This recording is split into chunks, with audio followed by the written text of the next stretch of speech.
నమస్కారం, విజన్ టీవీకి స్వాగతం. టీడీపీ అధినేత చంద్రబాబు అరెస్టు, జైలు దరిమిలా ఒకంత ఆవేదనలో కూరుకుపోయిన ఆ పార్టీ ఇప్పుడు పుంజుకునే ప్రయత్నాలు ముమ్మరం చేస్తోంది. త్వరలోనే జనంలోకి టీడీపీ నినాదంతో పార్టీ కీలక నాయకులు ప్రజల్లోకి వెళ్లనున్నారు.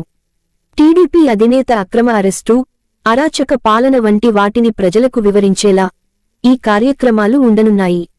దీనికి సంబంధించి టీడీపీ యువ నాయకుడు మాజీ మంత్రి నారా లోకేష్ తాజాగా పార్టీ శ్రేణులకు దిశానిర్దేశం చేశారు.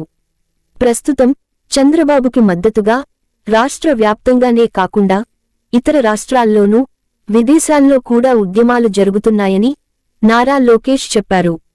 తెలుగుదేశం పార్టీ కార్యకర్తల పార్టీ అని మరోసారి నిరూపించారని అన్నారు. అయితే ఇప్పుడు ప్రజల్లోకి వెళ్లాల్సిన సమయం ఆసన్నమైందని నారా లోకేష్ వెల్లడించారు. చంద్రబాబు అరెస్టుతో తీవ్ర ఆందోళనకు గురై రాష్ట్ర వ్యాప్తంగా ఆందోళనతో 157 మంది చనిపోయారని, ఆ కుటుంబాలకు మనం అండగా ఉండాలని ఆయన పిలుపునిచ్చారు. టీడీపీ అధినేత అక్రమ అరెస్టుపై అనేక సందేహాలు ప్రజల్లో ఉన్నాయని, వాటిని వివరించేందుకు కార్యకర్తలు సైతం ప్రజల్లోకి వెళ్లాలని నారా లోకేష్ పిలుపునిచ్చారు. అదే సమయంలో ఒక్క ఛాన్స్ ఇస్తే మీ జీవితాలు మార్చేస్తా అంటే ప్రజలు 151 సీట్లు ఇచ్చారని, 151 కూడా ఆయనకి సరిపోలేదు.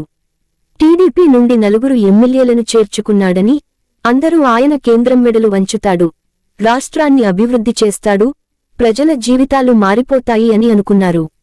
కాని అలాంటిదేమీ జరగలేదని, ఈ విషయాన్ని కూడా ప్రజల్లోకి తీసుకువెళ్లాల్సిన అవసరం ఉందని నారా లోకేష్ చెప్పారు. ఈ 4.5 రాష్ట్రంలో ఒక్క రోడ్డు వేయలేదని, ఒక్క సాగునీటి ప్రాజెక్టు కట్టలేదని, ఒక్క కంపెనీని కూడా తీసుకురాలేదని, ఈ విషయాలను ప్రజల్లోకి తీసుకువెళ్లి వారిని చైతన్యం చేయాల్సిన అవసరం ఉందన్నారు. కృష్ణా జలాలపై మన రాష్ట్రం హక్కు కోల్పోతుంటే పట్టించుకోవడం లేదన్నారు. సైకో జగన్ కక్ష సాధింపు మాత్రమే ఏజెండాగా పెట్టుకుని పనిచేస్తున్నాడని, దీనివల్ల అన్ని వర్గాల ప్రజలు ఇబ్బందులు పడుతున్నారని, ఈ విషయాన్ని కూడా ప్రజలకు వివరించాలని ఆయన పిలుపునిచ్చారు.